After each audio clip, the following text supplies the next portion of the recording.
How to track appointment bookings and modifications. In this tutorial, we will go over 2 reports that are useful for tracking appointment bookings. First, we will look at the appointment listing report. Go to Reports. Click on Appointment Listing Report. Choose a date range at the top to view appointments within the range.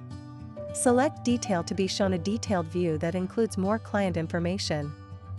Go to Additional Filters to be able to filter for a certain employee's appointments, appointments booked by a certain employee or a certain guest's appointments.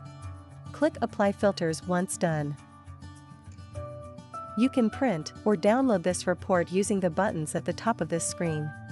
Next, we will go over how to view appointments that have been edited, deleted, or cancelled using the Appointment Edit Report. Go back to Reports. Click on Appointment Edit Report. Choose a date range at the top to view appointment edits within the range. If you want to view deleted and cancelled appointments, click Additional Filters.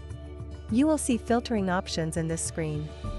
Check off Deleted and Cancelled. Click Apply Filters.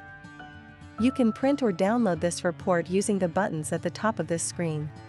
We have now finished going over tracking appointments using reports. Thanks for watching.